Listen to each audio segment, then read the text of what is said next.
Anakin Skywalker knows that Obi-Wan Kenobi did not choose him as an apprentice. Instead, it was the dying wish of Obi-Wan's own master, Qui-Gon Jinn, that brought them together. Now, Anakin is beginning to doubt his master's commitment, and Obi-Wan is starting to wonder if he will ever be as good a master as Qui-Gon. With these things in mind, Master and Apprentice head out on a training exercise that soon turns into a struggle to survive. A squad of bounty hunters has been hired to capture the Jedi, and they will stop at nothing to do it. Anakin and Obi-Wan must avoid the traps and ambushes, and try to discover who is behind the deadly Jedi hunt.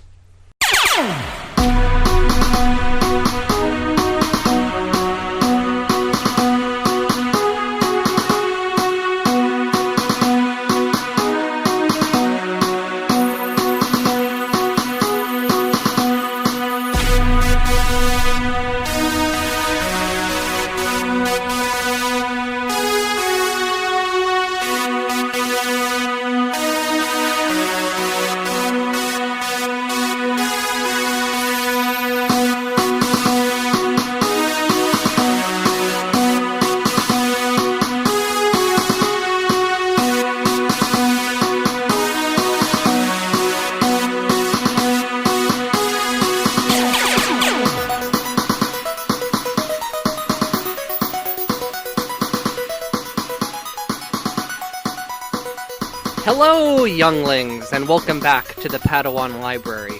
If today's your first visit to the library, then obviously you're somebody on a quest to find a Star Wars podcast beyond aimless recounting of ain't it cool news articles. You need more than just scavenger fanboys with no journalistic integrity, desperately searching for any crumb of news just so they can regurgitate it back into your eardrums. You need more than bogus Rey lineage theories. You need less shit-smelling takes on the prequels. You need less Patreons. There's no price for fandom. Why should you line some other loser's fan's pocket? You need inspired, unexplored Star Wars content, and that's why you've come to the Padawan Library. Here every week, we dive deep into the countless, unexplored, expanded universe contained within Star Wars Junior novels. Oh boy.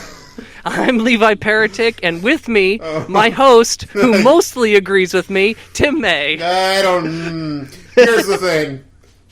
First of all, ain't it cool news? It's not 1999. Maybe at its least relevant point ever, ain't it cool news right now. And second of all, listen...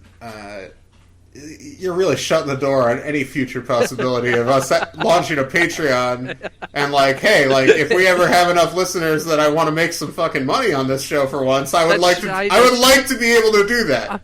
I'm keeping us out of the Patreon corner for right now. We're not there yet. We're not there yet. No the show shot. will be free for the foreseeable future and probably, honestly, forever, because we just don't have enough listeners to justify it. I don't even have enough time to do more episodes of the show per month, so Well, yeah, we'd have to actually be able to make money on it in order to do it. That's how people do that, which is fine.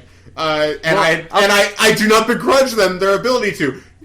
A lot of the other stuff you talked about, maybe I do begrudge. Maybe I do, but I don't want to I've been rewatching the Twin Peaks third season, and there's a character on there, Dr. Amp, and who does very patriotic monologues like that. So that's where my inspiration came from. Okay. So once you watch that, you'll know. I need to watch it. You'll know Dr. Amp. It's kind of embarrassing. I haven't watched it yet. I of all of the people I know who are into Twin Peaks, I was the first person to watch it when I was in high school on A&E or some shit, and and in college it went on Netflix and everybody got into it, and I was just, and so I don't know what. And I love David Lynch. I don't know why I didn't watch the new season. I didn't have Showtime at the time, and it was just I haven't gotten around to it. And now I want it on Blu-ray, and I need to get the Blu-ray. And the Blu-ray is weirdly expensive. for a fairly recent television show release. So I need to get that. I have the original series on Blu-ray. I also want to rewatch the original series because I haven't watched it in full since high school. In college, I watched like the first season and basically up through when the killer is revealed. I won't say any more, I guess. And I think I rewatched the finale, the season 2 finale, which is incredible. Mm-hmm.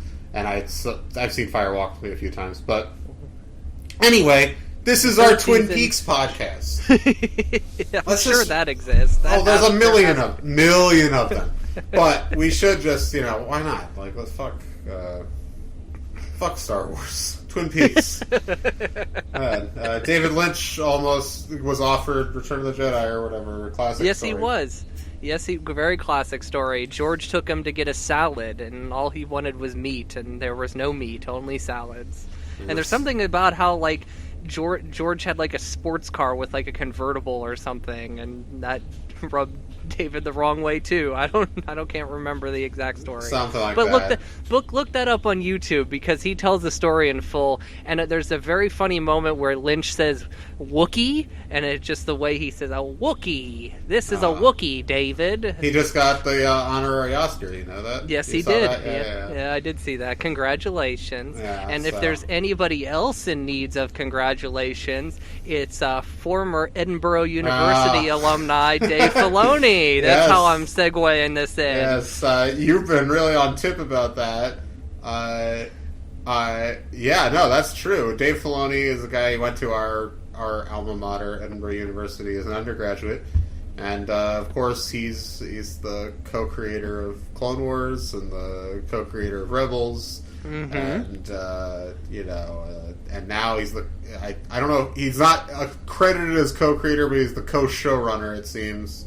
Yes, of The Mandalorian. He's getting an executive producer credit. Him and Favreau are on have the same credit card for executive producer, so I assume they're probably running the show together. Although Favreau wrote the script on his own, or at least has the credit. So right. We're going to talk about The Mandalorian. I want to say one thing. You posted something about Filoni on our Instagram, and I'm only saying this because I don't think this person actually listens to our show.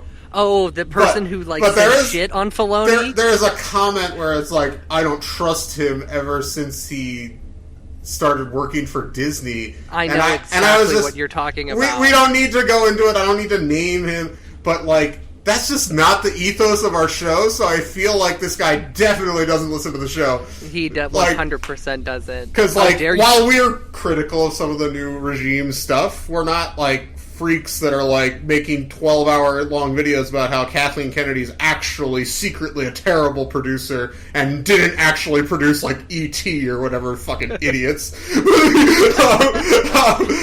like, especially because like the post is a positive post. I am congratulating the man. I know, like, and work. It's just rude. And you tagged our the animation department at Edinburgh in the post, so they're gonna see it's like what the fuck? Like, who's this? Anyway, the dude just embarrassed himself, if anything. I know, but listen, I feel like we've gone a long way towards trying to not attract that. And, maybe he's a nice guy, I don't know. But, it's not like I get it. But it's like, if you don't like the new Disney movies, that's fine, but, what is of the current Star Wars storytelling, the stuff that harkens back most to what people say they want is the stuff that Dave Filoni's involved in. It just is, and we might as well just segue into The Mandalorian, which is of course created by Jon Favreau and the pilot written by him. And I think he said he wrote the first 4 episodes or something at Celebration, didn't he? But anyway, this story takes place 5 years after Return of the Jedi. It's the first kind of major storytelling being done post-Jedi, except, I think the Aftermath novels. Mm-hmm. So, very exciting. And it's, just a bounty hunter story, basically. I don't think we need to get into it. You guys all watched it, I'm sure. Yeah, everybody watched it. And if you didn't, sign up for the free trial. Oh yeah, you got a week at least. You can watch the first two because we've only seen the first one. Cause even though you're listening to this, as you're listening to this, the second one should be available. Yes. But it's the night before right now, so it hasn't gone up yet.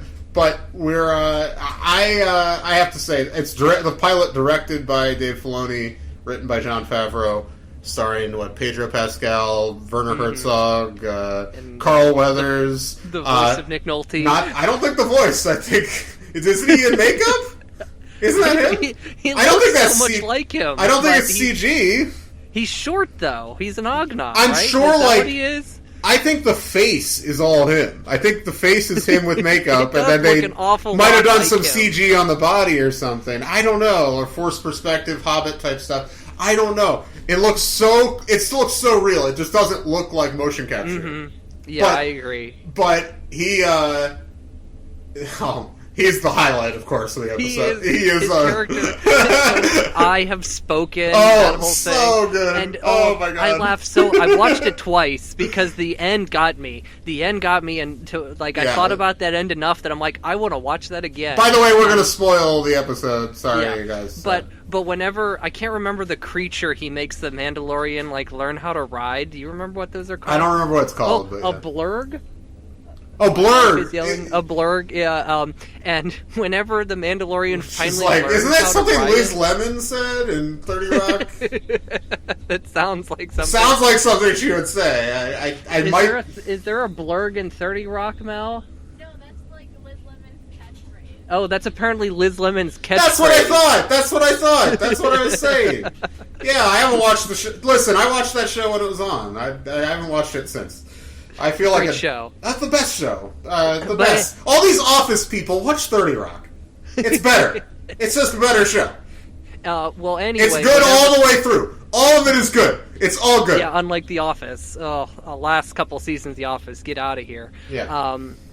But whenever he finally learns how to ride the blurg, they cut to Nolte in a profile shot, he does this nod. Yeah, it's the hardest thing ever. It's simultaneously funny and super hard. I was just like, yes. Listen, the dude at the beginning. Did he remind you of anybody specifically? There's one celebrity that blue guy. I can tell you who it is if you want to know. Who is it? I don't know who it is. Horatio Sanz. Wow, yeah. I had no clue that's who it was. He reminded me so much of Richard Dreyfuss. He gave me a very Dreyfuss vibe. Holy shit! Yeah. Oh man, that's great. It's kind of surprising he never showed up in Star Wars, considering American Graffiti. Right. Well, his energy is so non-Star Wars. At least the original trilogy. Listen, this show, succeeded at its stated goal, which is, I think it legitimately recaptures a very specific strain of the original trilogy without feeling nostalgic. Does that make that makes sense? Yeah.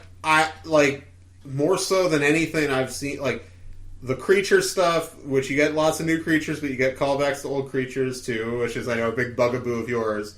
But I just think there's the look of it and the feel of it and the tone is it's very original trilogy, but really what it is very, very prequel expanded universe.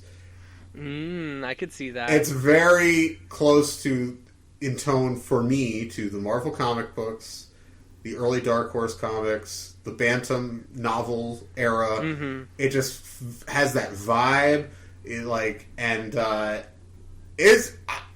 Listen, I thought it was just awesome. I've seen some people be like, it's kind of slight. It doesn't nobody's hating it, which is nice for once. Mm-hmm. One Star Wars thing that feels like most people at least like. I'm sure there's people around that hate it. I don't know, yeah, but I haven't looked for it. But what I love about it, though, is just that it's so small. I enjoy how small it is. Does that make sense? That makes sense. Yeah, there's not a whole lot of ground covered in that first episode, but like you get the setup of a lot, especially the stuff with the Mandalorians. Like Oh yeah, that stuff's really interesting. That is very interesting, and that also feels like, boy, like Filoni and Favreau like aren't holding back on this mythos at all. Like they are going full into it. Yeah, I thought the show looked great. Like it looked super practical, but with not in a fetishy way. Mm-hmm. You know what I mean? Because, like, obviously there's tons of CG in the show. But it's like... the one thing I was impressed by is, like, there's so many street sets where he's just, like, walking down the street, and it's like, it looks like everything's built. Like, nothing looks like it's CG. Oh, ton stuff of, like, it's just... and it seems like most of the CG is just in some creature work, like the blurgs and that kind of stuff. But, like, which is fine with me. I know, like... I'm pretty sure the shot of him... I love that he has, like, an old Clone Wars ship. Oh, that rules. That so is cool. So good. Yeah, no, like, there's just a bunch of stuff I really enjoyed. I thought... Listen. Werner Herzog's scene. I watched it twice. I watched it again after I watched the full episode, and I was... This man is... He's the greatest. He's the greatest there is. I love that. I was listening to a podcast from like a few months ago where somebody was telling the guest about the Mandalorian, like, and who was the cast, and they said it was starring Werner Herzog and Nick Nolte, and the guy's like, "Oh, so it's going to be a disaster," and it made me laugh really hard. Because like I was listening to it just this morning, and it was after I watched the show, and it's like those guys. I'm not sure that we'll even see those characters again. Like I'm sure we will. I think we will actually. We'll see Herzog again probably, and maybe Nolte because he's still on. Because it's the same planet. He's still there. Yeah, and I mean Herzog is the guy who gave him the job, so I assume we'll see him again. So Carl Weathers we'll probably see again because he's his boss. Yeah, well, so, I mean, we should probably get to that end part where that's the big thing. And listen, we're not probably gonna talk about it every week because we're gonna be a week behind, right? But we're gonna talk about it. We're gonna probably do a full episode on it, like sometime in January or after it ends. But for now, though, we will talk about the ending. And I imagine this probably is the most controversial part of the show. I don't know. I have not looked at the online conversation because I'm like, you know what? I can't imagine anyone be mad about this, so I'm not going to even look for anyone being mad. It didn't bother me at all. It like intrigued me so much. It's delightful. I'm so excited for tomorrow morning to watch the next episode. I know. I'm like really excited about it. It's weird because I'm watching like 2 shows right now, and then the Crown comes back this weekend. I'm watching lots of TV. I'm Mr. TV. I have been watching a lot of TV too. So I actually just ran out of personal hotspot on my phone. So like my TV watching is about to crash here. So, but I may have to go to the rec room tomorrow to watch The Mandalorian. So I can get that. I got to get that good Wi-Fi's. So the ending though. Obviously. The Mandalorian has been tasked with killing a baby, killing or capturing a baby, and the baby because he was surprised it was a baby because they said it was 50 years old, and it's a Yoda species baby. Mm-hmm. And he kills the IG droid who's trying to kill the baby. I know some people are just like against knowing anything about Yoda's species. That's never been a problem for me. I don't want to know anything about Yoda's past, really. Right. But I don't really care if we know about like other characters who are his species. That doesn't destroy the mystery of Yoda to me at all. So people worried about that, whatever. You know, that's a weird to use a word again. It's a weird bugaboo to get hung up on. But well. With the age of the, we don't know Yoda's species, which I'm also fine with never giving a name to that species. I'm fine with that too, but I don't care if they do. I'm not like mad if they do. If that makes sense. I would hope George would be consulted on that. Well, you know, he did give him Sheev, so yeah, that's true. Yeah. Well, with him being 50 years old, he predates the Empire. So like, he predates Phantom Menace. Yes, he does. So So- or she, we're not sure yet. Yeah, we It's don't know yet. adorable, whatever it is. Maybe it's Yaddle's daughter. Well, have you considered maybe Yaddle and Yoda? I don't No, like that. no. Listen, that I would not like.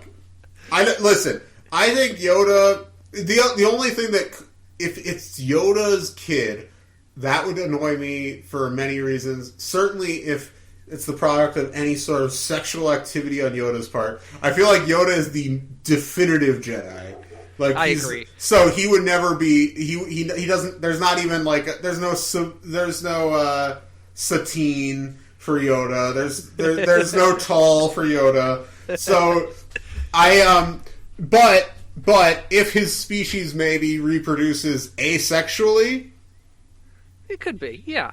We'll then see. maybe there's some way to connect him. But I actually think also this show's very stated goal is to be very divorced from the main saga.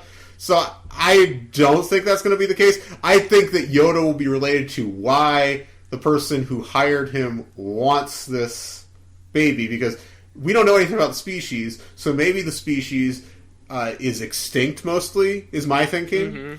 And because the only two known members of that species are Yoda and Yaddle, maybe there's like some thinking that like, oh, they're like more inherently force sensitive or something like that. And so they want to capture or kill any of these people. That scientist character wants him alive. So. That's true. Yeah. So, what is Also- it? The practicality or whatever he says. I don't know. I was surprised by that guy's glasses. We don't see glasses a whole lot in Star Wars. And that guy had glasses, and Yeah, I for whatever enjoyed that. reason, they stood out to me. So Yeah, I don't know. I really enjoyed it. I don't know what to say. I can't say anything else. Like, there's not a ton to talk about, but it was just like delightful. I was so happy watching it.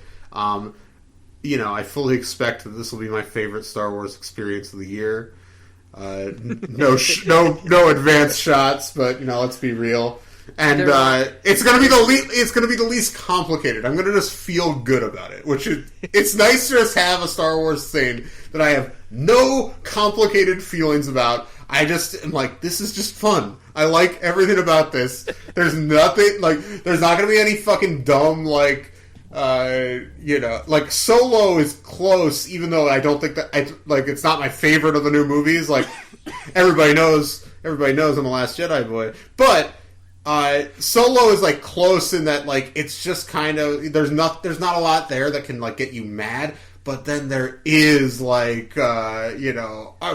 call you Solo or whatever bullshit that's the one scene that pisses everybody off. That it they makes me just cut that so one mad. scene. Oh, I don't love the Darth Maul stuff either. But there's but regardless, there's not really any room for this show to fuck up in that way. So that's delightful to me.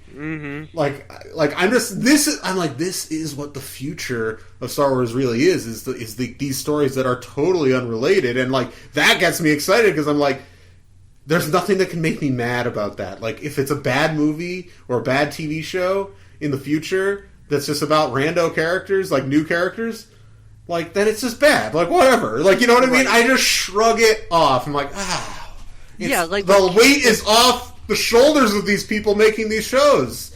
And that's what's great about it. Cassian Andor. If Cassian Andor sucks, so that's what? not a big deal. I mean, that show will probably be pretty cool. Yeah. I mean, the one last big project post Rise of Skywalker is Obi-Wan that I guess they potentially could fuck up, but I just think there's so much potential for greatness in that concept.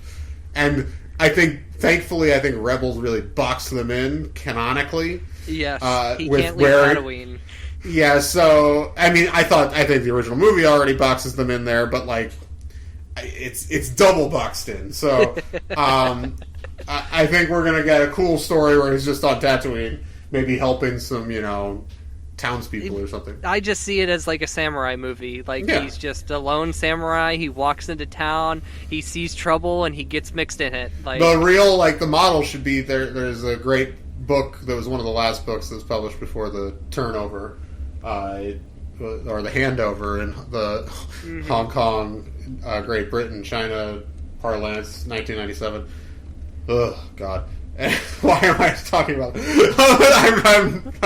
The thing's getting scrambled. But there's a book called Kenobi by John Jackson Miller that is would be a great kind of template. I don't think they need to adapt that book, but that book's just him kind of helping out different like people on Tatooine and like looking over Luke. I think we might get young Luke, which will be interesting. So it's good stuff. Good stuff. I'm excited about it. There is something funny that because everybody, have you heard about the Greedo controversy? I guess we'll talk about this. Let's get through I haven't quickly. watched it. I watched the clip. Let's not talk about it. You want to not talk about it? We could not talk about it. I don't care. Here's my thing. Here's my thoughts. It's not. First of all, it was the last edit of the movie done by George. You know that, right? Yeah. Like, so it's not like Disney went in and did this, like, which would have been weird. It's already weird, but basically, I guess he was prepping a 4K version for the potential 3D release, and so he tinkered with it again. And here's what I'll say: there's he just says like he says something after he gets shot, which people have said is McClunky or whatever. Which is kind of what he says, and it's not subtitled, which is weird considering all his other dialogue is. But I don't think it's really dialogue. I think it's just a grunt, basically. I'll say this: I think it's more of all the versions in which Greedo shoots first, or they shoot simultaneously, or whatever. All the special edition onward versions, it flows the best. The edit flows the best. Of this, like, I think this, unlike some other of the latter day changes, which get really weird and clunky, I thought this one was okay. You mean that odd shift Han Solo makes whenever that blaster? Oh, that's been gone for a while. To be fair, that they got rid of that in 04. Oh, well, that's good. So yeah, that's been gone, but because that's when it became a simultaneous, whatever. Well, it's funny. The thing that's hilarious is who gives a shit. Like, and what's great about it is that it's like George was just like, I'm going to get like one last fuck you into these fans. Basically, is how it feels like. But I don't care at all. Like, it is what it is. To me, it's like there should be like at some point after he dies, hopefully every version of all the movies is available. I get where he's coming from, but I'm like. And I get why they don't want to, like, create some sort of, like, tiff with him over this, so they're not putting out the original cuts or whatever. But it's like, at some point I want to see all of them. Not because I'm a purist about it. I would mix and match. There's some things about some versions I like, some things I don't. So, but whatever. We're 26 minutes in, and yeah, we should probably get on this book. The one thing I do want to say though, because I was looking at the deleted scenes are on Disney Plus. If you didn't know, if you haven't seen those, check those the Blu-ray out. ones. Yes, they are. So they're all good. I rewatched the Return of the Jedi ones, and there's some hilarious moments where Harrison Ford's like running down a corridor and keeps shouting "Bang, bang!" Yeah, I know. I love that stuff. And love that stuff. If you turn on Return of the Jedi, you will get a warning that pops up in the corner of the screen, and it says, contains tobacco depiction. Yeah, yes. Oh, that's funny. It pops up in the bottom of the screen. I've seen that on some of the descriptions, because there's like the stuff that's like contains outdated cultural depictions, which, Like, not violence. Yeah, I mean, yeah, just tobacco depiction. Yeah, but the like outdated cultural stuff, good. I still think it's hilarious how much Alan Horn like hates tobacco use on screen. It's just ridiculous. Like he cries about it all the time. Like but yeah. Also tobacco. I'm not sure it's tobacco. It's not even tobacco. I wouldn't call it tobacco. I'm not sure what it would be, but I'm sure there is something like tobacco that's not tobacco in Star Wars. It's Come on, Disney. Closer to vaping, honestly. Yeah, Jabba is obviously vaping. Yeah, I know. Great. Well, it's a hookah, I guess. No, it's like literally what it is. The Ewok definitely has something in his pipe, though. Like, he's definitely smoking something. It's like, this is the thing. Like, people smoke. Like, kids see people smoking in public. Like, what are we talking about? Like, I mean, I guess they don't much anymore. It's pretty uncommon. Right. But, like, still, like, whatever. Like, some of these Disney rules, like, I know, like, there was some, like, big controversy about the Spielberg West Side Story as a Fox movie that's coming out next year, and, like, Alan Horn, when they required Fox, was just like, oh, I don't know about the smoking in this. Like, it's they're games. Like, let them smoke. Yeah, look at the year. It's Spielberg. You're going to tell Spielberg he can't allow cigarettes? Get out of here. Yeah, it's wild. Anyway. All right. Well, speaking of bounty hunters, there's some bounty hunters. Yeah, we can should talk about soon. So when we come back, we're going to talk The Trail of the Jedi by Jude Watson, Jedi Quest number 2. Stay tuned. Movie Villains 200. He observes, Obi-Wan has taught you well. You have controlled your fear. Now, release your anger. Connor. Who is Palpatine? No. Alec. Who is Darth Vader? Yes. Welcome back. This week we are covering Jedi Quest number 2, the trial of the... No, I've done it again! This is not the trial of the Jedi. This is the trail of the Jedi by Jude Watson. And last week I called this the trial of the Jedi. We both complained. We both complained about the title last week. It was embarrassing. Because this is what happened. Again, I had to listen to the audiobook because I've been very busy at school. And I was listening to the audiobook, the second half of the audiobook. Because, like, I read the first half this morning before I left for school. And then I finished it as an audiobook between classes, basically. And then when it came to the end, Jonathan Davis, our boy... he said at the end, he was like, "This has been a production of The Trail of the Jedi by Jude." I was like, "What?" And then I like looked at the book when I got home. I was like, "It's Trail." I can't believe it. The title, I've always thought, well, it's like there's no trial in this. Why is they're not even on a mission? Why is it the trial of the Jedi? Now, so we've already cut like all of your potential material. Like I know that's like half your notes probably. It's just like no trial. The bankruptcy trial. Come on, but that makes a lot more sense as a title, but still kind of a weak title in my opinion. Yeah, I mean it is what it is. The titles can be all over the place. Sometimes they're cool, sometimes they're not. This book, though, is... so this book returns to a location from Jedi Apprentice, which... Ragoon 6, yeah. Ragoon 6, and if you remember, that was the planet where Qui-Gon and Obi-Wan... were doing this kind of like Jedi, like almost a game training exercise. Yeah, a bond building exercise. Yes, team building exercise. Yes, Jedi team building. That's not the term. That's the term I made up. I made up team building exercises. Blame me. Anyway, yeah. So they. I will not be cutting any of this out. So,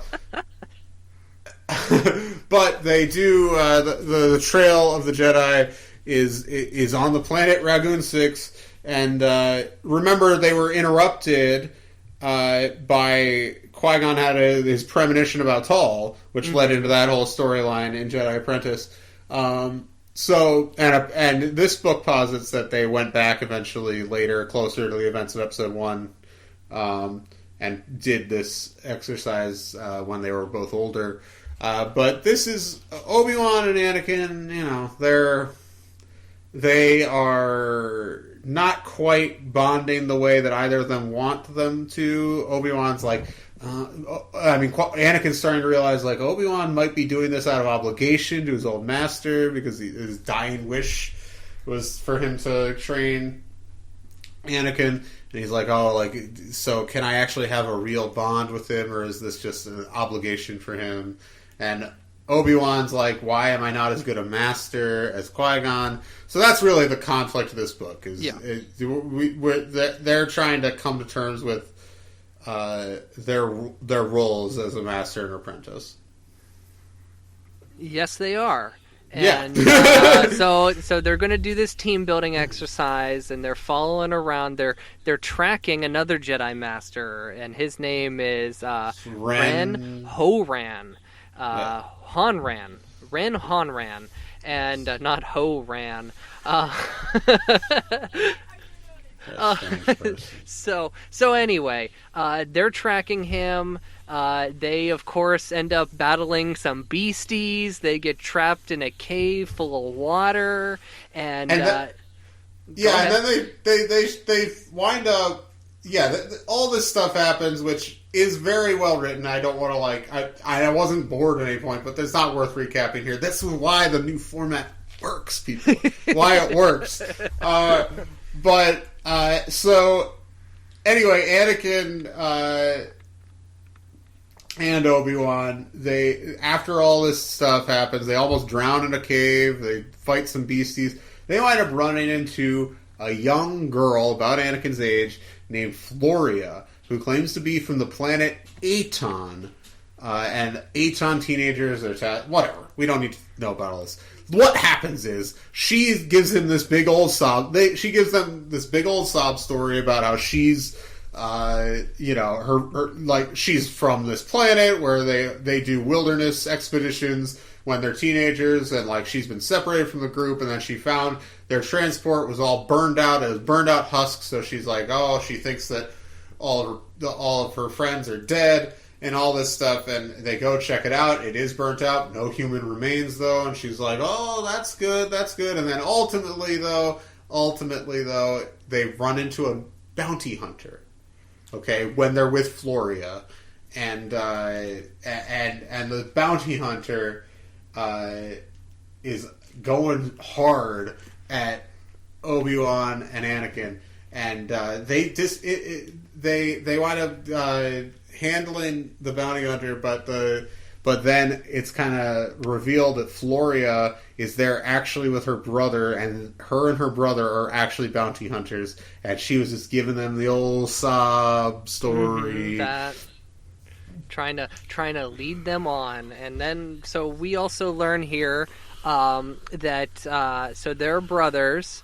Brother, sister.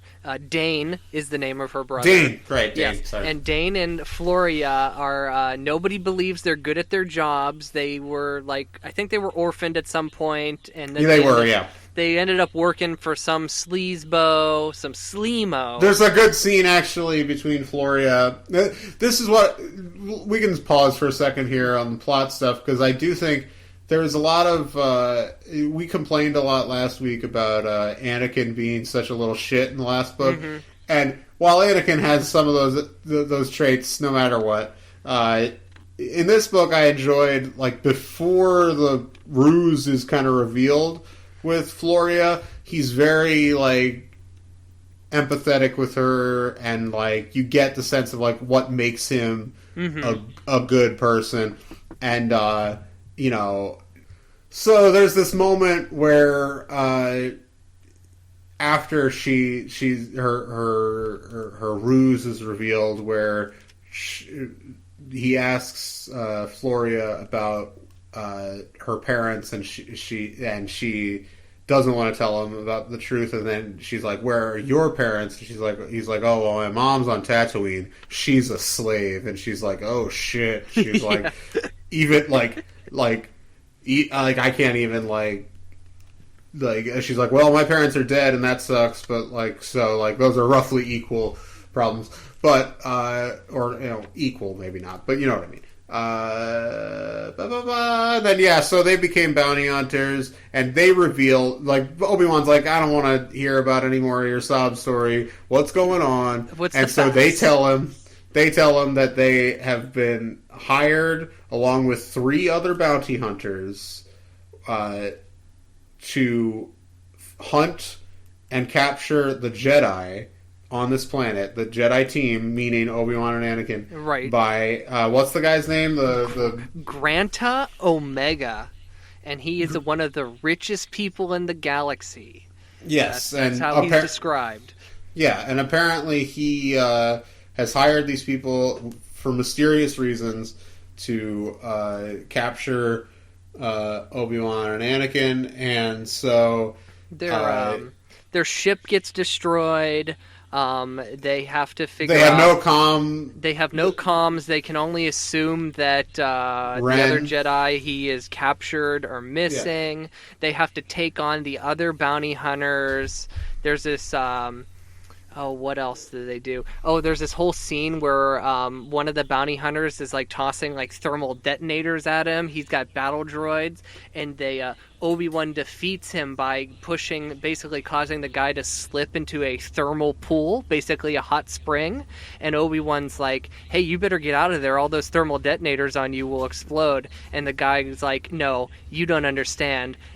I failed here, and I can't go on. This guy, Grant Omega, he will find me, and he will kill me. I'm better off dead." And the dude lets himself explode. Hard. Yeah. And there's a moment there where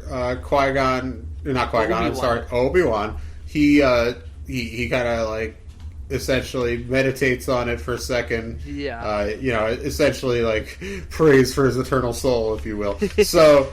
and then Anakin's like, "What's going on there? Why do you care about your enemy?" and he tells them the story too about how like Xanatos himself. And then how he reflects on how like Qui-Gon like even basically prayed for him after that too, and how it's important to mourn a soul, like a soul lost is still like a soul, no matter who it is. So.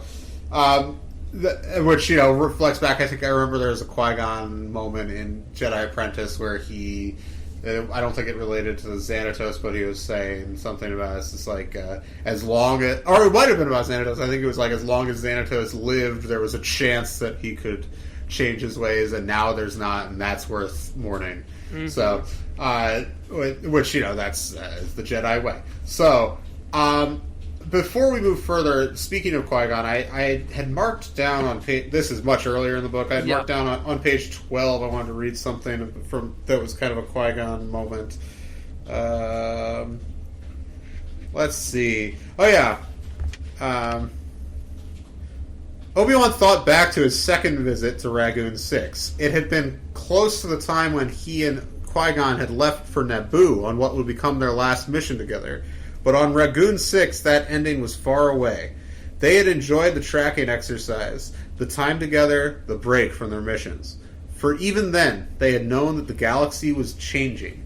Missions were more numerous. Trouble spots erupted constantly. The Senate called for their help more often. It had been difficult to find the time for the training exercise, but Qui-Gon had insisted on it. He had promised Obi-Wan that they would return to Rangoon 6. When Obi-Wan had pointed out that they had plenty of time, a fleeting look of deep sadness had crossed Qui-Gon's face. "It seems there is always time when you are young," he'd said. "But you cannot hold a moment, Padawan. It runs out like water in your fist. You must seize it when you can, even as it falls away." Obi-Wan could have kicked himself. He thought at the time that he had reminded Qui-Gon of Tal. He had, he supposed, but now he knew that Qui-Gon was thinking of how fast time could pass and how crowded a life could become. So that's these books. I'd be curious. I'm sure there were kids that read these books without having read Jedi Apprentice because they just look at the number one. There is a lot of stuff like this. Feels like just so tied. It's just a continuation. It's a direct They might as well still just be called Jedi Apprentice, since it's still about a master-apprentice relationship. This might as well be like Jedi Apprentice 21 or whatever the number would be. I agree. So it's like... And also, too, like, later on in this book, they reference to whenever they found the holocron, like that Sith holocron in special edition, what was it, number 2 of Jedi Apprentice? We should probably get to that, because... Basically, they wind up picking off all these bounty hunters, or like the bounty hunters run away, or whatever. There's like they wind up not having to deal that much with the bounty hunters, and so at this point, Obi-Wan, he wants to know what's going on with this guy. What's his name again? Granta Omega. Think of a friend of the show, Grant. Yes, Grant Omega. One of the richest people in the world. Our friend Grant. So anyway, so Obi-Wan wants to find out why he's after them, or the Jedi in general, whatever the case may be. They find. Oh, by the way, they find Ren, and Ren's in bad shape, but he'll be fine. Yeah. So he's not a particularly important character. So basically, he asks the kids, Dane and Floria. Dane and Floria. He asks them to contact Grant and ask to be and say, we've got the Jedi, and ask for a meeting. And so she does, or Dane does. I don't remember who. Anyway, so they wind up having to climb back up a mountain. There's a whole running joke about how the mountain is a pain in the ass. They have to climb up and down the mountain like 3 or 4 times in one day. And they have to go back up there and meet this guy there. They run into another bounty hunter on the way who has some sort of paralysis. He claims that another bounty hunter attacked him, and he hasn't been able to move for 4 hours. So he's just standing there, and then he's letting them go with the bounty, and then they get to the meeting place, and they run into another bounty hunter who they have to fight, and I think that's Thermal Detonator Bounty Hunter. That's the one who kills himself, right? That is actually. This is basically the climax of the book. So they defeat him, or he kills himself, whatever. And when they return, the other bounty hunter that was hurt or whatever, or paralyzed, is gone. And Obi-Wan figures he had noticed that guy had recent skin grafts on his face. Yeah. It's that guy was Grant Omega. He was just watching. He had suspected that something was up with this plan. They knew there was some sort of trap being laid. So basically, what happens at that point is they return home. They return back. There's a couple more little things right here, and one of the things is Obi-Wan's that was Grant. That character, the bounty hunter, was Grant. He knew it was a trap. Right, that's what I was saying. Yeah. But Anakin, he tells Anakin to think back, think about your feelings. What type of energy did he give off? And Anakin's he gave off no energy at all. And Obi-Wan explains that in the universe, there's such things as voids. And he explains Anakin thought back, this is page 111, to the amiable bounty hunter with the paralyzed legs. Not much, he said. I mean, I didn't get much of a feeling of him in one way or another. I got no sense of the dark side, or the living force either, for that matter. Exactly, Obi-Wan said. I have been thinking the same. There are beings that Jedi call voids. At first sight, they seem to give off no real energy, rather like a hologram, but only beings with great power can project a simple blank to a Jedi. Sometimes a void can be much more dangerous than a being who pulses with the dark side of the Force. They are clever and focused enough to hide their dark side, and hide it away so well that they can even hide it from the Jedi for a time. And that, I think Jude might be trying to explain here how Sheev might be hiding in plain sight. Ooh. He could be a void. That's true, because there's all this stuff. Obi-Wan also notices he's nobody outside of the Jedi Temple knows about these these training exercises that they happen on Ragoon 6, except for the Senate, because the Senate has to approve any travel to this planet. And he was just and he knew senators could be bought off, but it's he's not thinking about the senators, not senators. Go higher. All the way to the top, Obi-Wan. Think of you, Obi-Wan. You were thinking about how the missions became so numerous. Well, wait, no. Oh, wait, never mind. He was thinking about before the Battle of Naboo. Scrap that idea. Well, no, it's still, yeah. But yeah, the Senate called on the Jedi so much, and just think of Sheev. He's just like, I must tire them out. And that's what he did, and that's how he conquered. Yeah, it's crazy. And then, that stuff's interesting. The void stuff, I like that as an idea. I was thinking about this recently because I was watching some discussion about Mandalorian or something. It wasn't like whatever. It wasn't that bad, but like there was one guy that was talking about how he like hates not hates the Jedi and what they stand for, but like hates the idea that the Jedi are the only people who can use the Force, which is a misinterpretation of Star Wars. But whatever. And I was just thinking about it. It's like, okay, well, even these people that aren't necessarily Sith or Force users, active Force users, are they're aware of the Force around them, and they're able to kind of, even if it's subconsciously, like if they're so just hollow, like I get the idea that this guy he's not evil. He's like there's no moral compass there, good or bad, and so and how like amorality is almost the worst thing, So because it's indifferent to the suffering of others. Indifference to the suffering of others is almost as bad, if not maybe even worse in some ways, just on a pure moral level, than active antipathy. Interesting moral quandaries that should be posed by any good Star Wars story. And then, so I agree. Well, at this point, it's pretty simple. It's basically just kind of they return. Well, don't forget about there's the whole holo projector, the pyramid holo projector. Do you recall? Oh, this? right. Okay. Yes. Sorry. Yeah. So after Omega's gone, Grant is gone. Obi-Wan he feels the dark side of the Force. There's something going on, and he digs in the snow and he finds a black cube.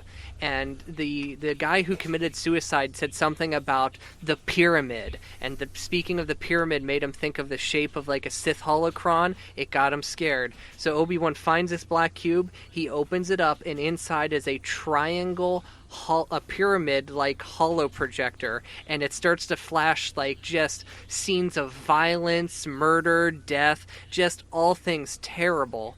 And Obi-Wan sees this, and he immediately covers it up. He's like, my apprentice cannot see this, especially after how Anakin reacted when around the Sith holocron back in Jedi Apprentice. Yeah, where he's killed, and also what he like Obi-Wan kind of knows in the back of his head, he killed that one guy and passed the truth. Exactly.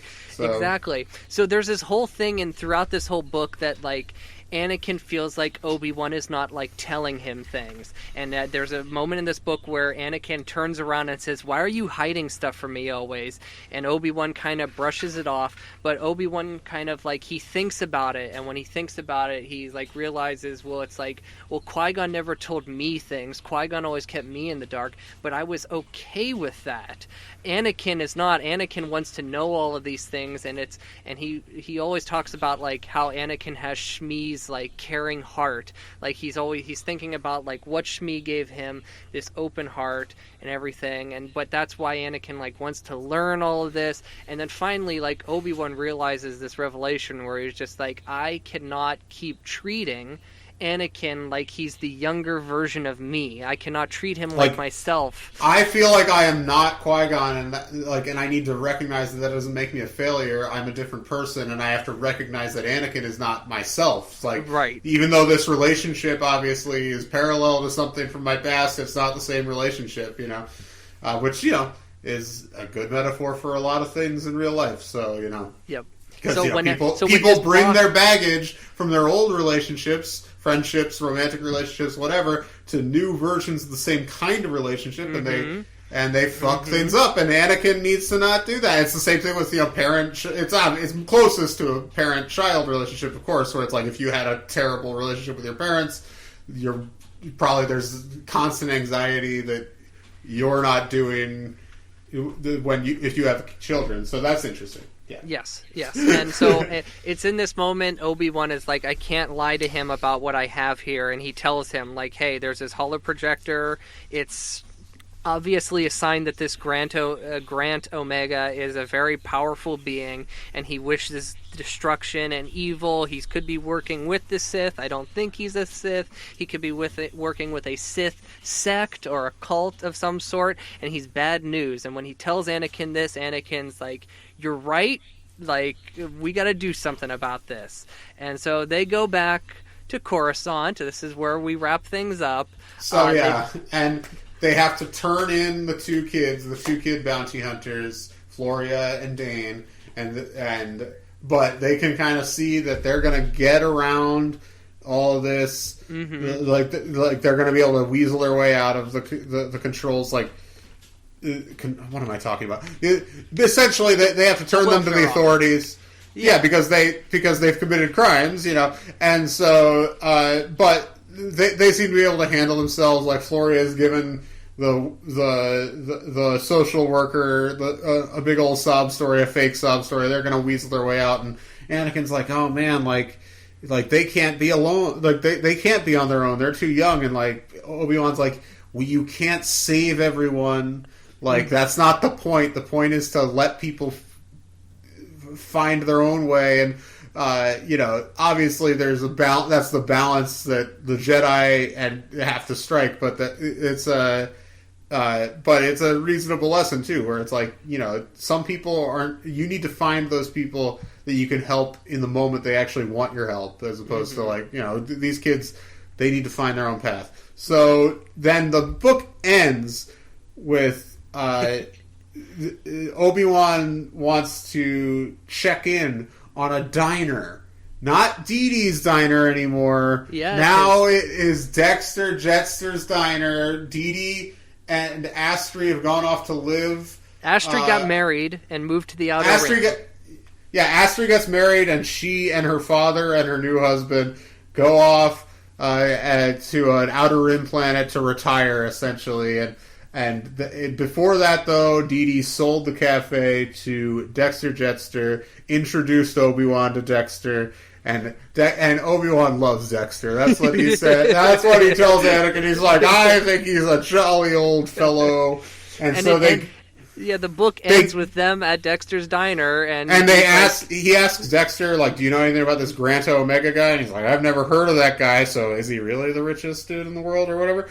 But or is he really the richest dude in the world? Mm-hmm. So he talks to him. He's like, but I'll keep an eye out for you. And Anakin's like, well, I appreciate that he actually wants to, that Obi-Wan at some point wants to go after this guy. Because that was another conflict they had where it's like, Anakin wanted to go, just go. We got to take him down. And Obi-Wan that ties into what he was talking about with Dane and Floria, in that it's like, you can't, like, we are not in the best position right now for that. Like, unfortunately, we have to let that go for now. And if we cross paths with them again, hopefully we can do something about it. You can't chase trouble. That's what he says, because you'll get nipped in the butt. Anyway, but as Obi-Wan and Anakin, they having a good time with Dex. I'm assuming they're drinking milkshakes after a job well done. From across the diner, there is a man watching them, and he is Grant Omega, and he says something like along the lines of, like, because he's in another disguise, and he's like, "You will never see me coming." Oh yes, the Iron Man ultimate callback to Iron Man 3. Oh, so good. Iron Man 3 is one of the best Marvel movies. Agreed. If you disagree, stop listening. Anyway, this is what he says to himself, Grant Omega. He says, "Go ahead, enjoy your drinks and your smiles, Jedi. You escaped for now, yet I am not angry. I am only amused. It only gives me more time to play with you. You met me once, but you won't recognize me the next time. You'll look, but you won't see. You think I left the case behind by accident? I don't make mistakes. I just enjoy opportunities, and I make my own. In other words, Jedi, we'll meet again soon. So, I'm going to get into my feelings on this book. This book still feels very much like, I mean, this is a sequel to, like, Jedi Apprentice, but, like, it also feels like we're in, like, a new season, and we're still setting up the storylines kind of thing. Like, the last book introduced a whole bunch of characters. We introduced the rival for Anakin, who, spoiler alert, I found out is a major player later on, so don't Wikipedia him. I'm not. I don't look at Wikipedia when it comes to these books. Good, don't. Spoilers everywhere. And I like the rival idea. I like that they have an enemy going into these books, and I hope this enemy lasts. They don't kill the enemy off like Xanatos did. So it's a new season. What Buffy season would you compare it to in the early going? Like, in terms of your feelings about it. So, like, you said you think it's kind of a slow start. Is that what you're saying? Yeah. That's what I'm feeling. So is it like a season 4 Buffy, like where it's a new status quo, like and where you're she like, goes to college? Yeah, where you're not quite sure exactly how you feel yet, but eventually you're on board. Yeah, things are like, I don't want to say things are rocky, but things feel kind of very slow. And like this book too, like, so you have the scene where like the dude kills himself, but like, when I was reading it, I wasn't reading it like, oh, this is the climax of the book. Like, I just kept reading like, oh, this is just another bounty hunter they're facing, and then they'll have this big ordeal with Grant Omega, and then it was like, no, guy kills himself, and then they go home, and that's it. The book never quite feels like... There's something about this story that doesn't feel like a fleshed out story. Does that make any sense? Well, it definitely has an anticlimax, which is kind of what the lesson that Anakin has to learn is. And like, so I get it on that level. This book definitely felt like mostly character work, which I was actually really into for the most part. I thought the character work in this was much stronger than the previous book. I agree, and I really I like the fact that we have Obi and Anakin together again, and they are hashing out their problems, and at the end of this book, they got the problems hashed out, and they're going to be better off for it. Because that's been some of their issues so far, is their problems. Their problems have been getting in their way of each other, and now hopefully that's all ironed out. We're going to be good. Their issues are their problems. Yes. One thing I noticed, I just noticed this actually. I was looking at the publication date.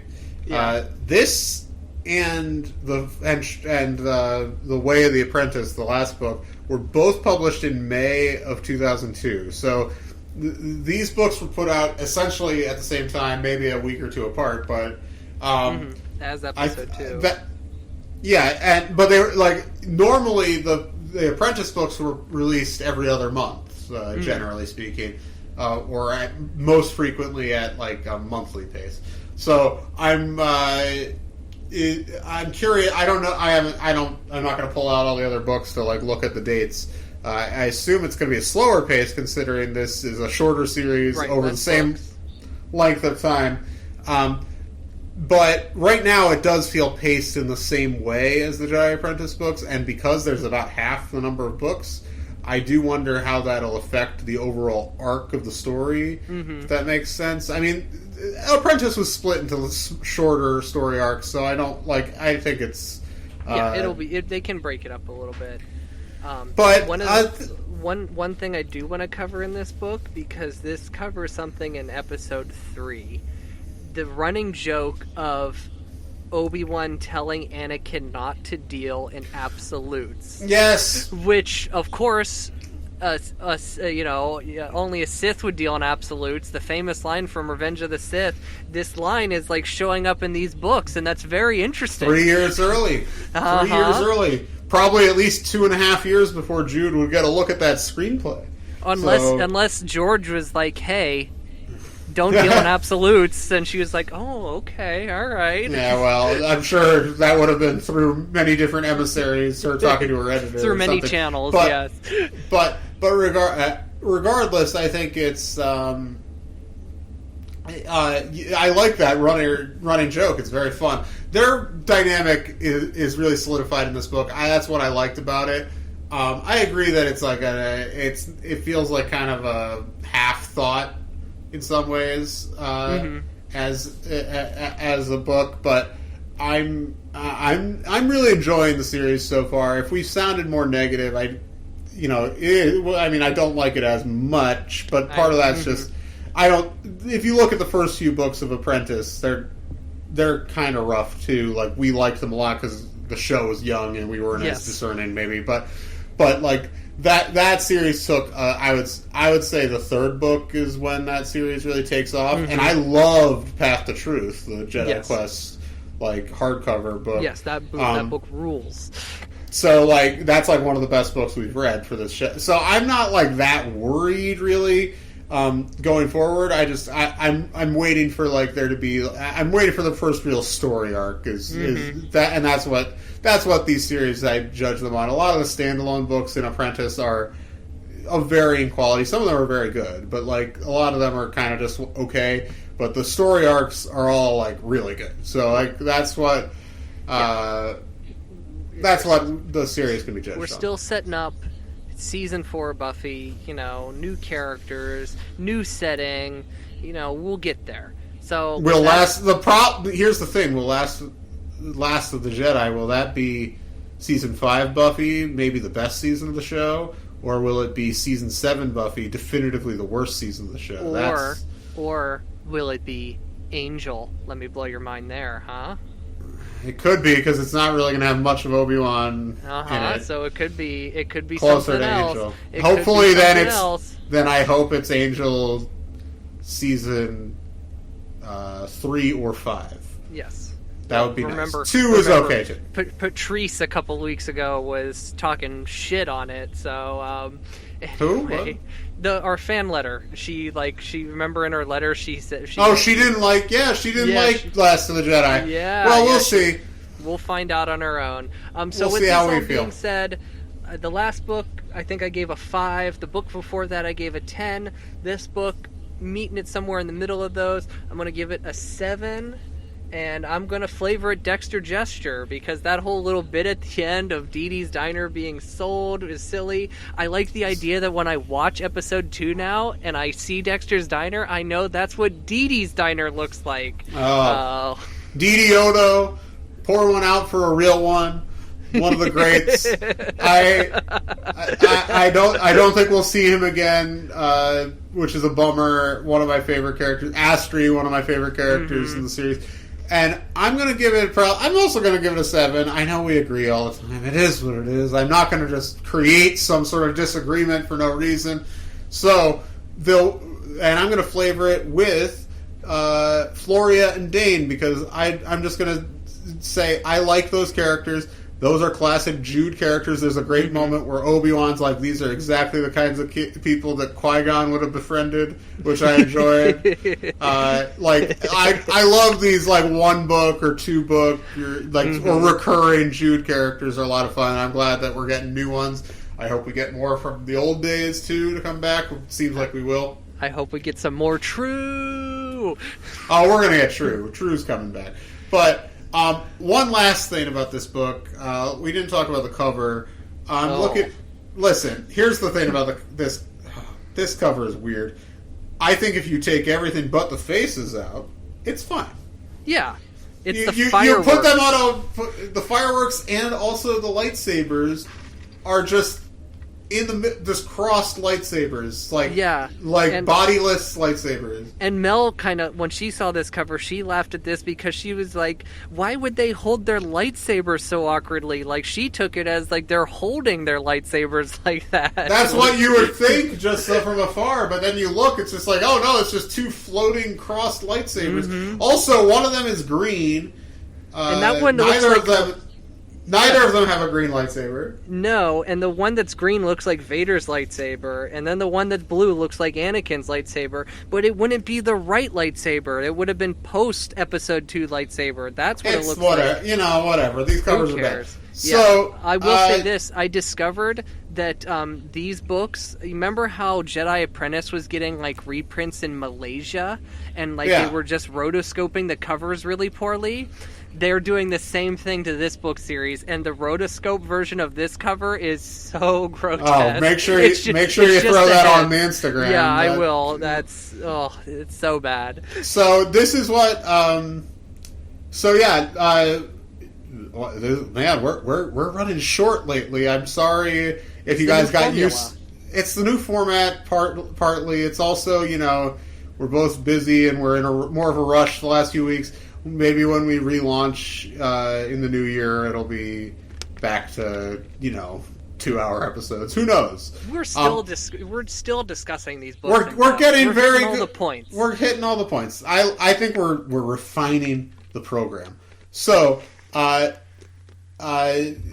if you hate this, you can write a negative review on Apple Podcasts or but Stitcher. Still leave 5 stars. But make sure it's 5. I don't care. I don't care if the text is negative. Just make it 5 stars, baby. So, so you can do that. You can email us at padawanlibrary@gmail.com. You can send, if you want a longer episode, an email segment would add to the length. Yep.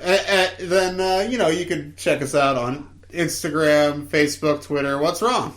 Oh, well, I was just about to pull out our next book for next week, because we're taking a break from Jedi Apprentice. We are reading, this is the tie-in book, Star Wars The Last Jedi Cobalt Squadron. This is the story of Rose Tico and her sister Paige, who dies at the beginning of the movie. And the reason why I dropped an F-bomb there is because I've been having a small leak in my trailer when it rains underneath one of the windows. Got water damage? And I thought it was fixed, and I had the book sitting there, and my book is soaked. So now I have to wait for the book to dry out before I can start reading it. Oh, that sucks. Anyway. Good luck on that. Hanging that one up. So, yeah, well, you got a week before we got to record, so hopefully... Anyway, next week, glad you mentioned it, next week is Cobalt Squadron. Looking forward to that. I love... we're a big pro-Rose podcast, no matter what maybe one of our Instagram commenters, I'm just assuming, thinks about Rose. I might block that guy. We don't need that negativity around here. Yeah, who knows? I don't know. He wasn't being rude, so maybe it's not the best optics to block him. And he probably doesn't listen to the show. That's why we're talking. I would not have even brought it up on air if I thought he listened to the show. But anyway, so the. But regardless, there's... next week is that. We're big Rose fans. I love that scene at the beginning of The Last Jedi with Paige, and I'm excited to see them together. I'm very excited, yep. So we got that, and then we're back to Jedi Quest for 3 more weeks, and then it's Rise of Skywalker time, so we're going to do Spark of the Resistance, and that Rise of Skywalker review will be out within a day of each other, probably. So, yep. And then that's when the break's coming.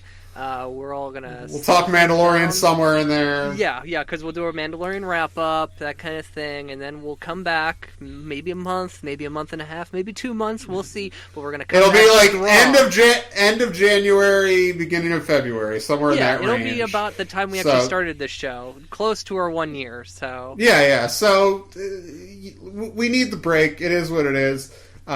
But I just want to thank everybody. We have been preparing people for this break now for weeks, and we've got many weeks to come. We still have what 5 weeks? Yeah, 5 weeks, really 6 episodes left. So, so you got a while before you got to worry about it. But I, as a listener of podcasts, I understand. We got to prepare you. Everybody has to be prepared to get out of their routine. And they're like, on Friday mornings I wake up. Padawan Library. It won't be there for a few weeks, but you'll be fine. You'll be fine. If you stay subscribed on Apple Music or Apple Podcast, whatever it is, when the new one comes out, you'll know.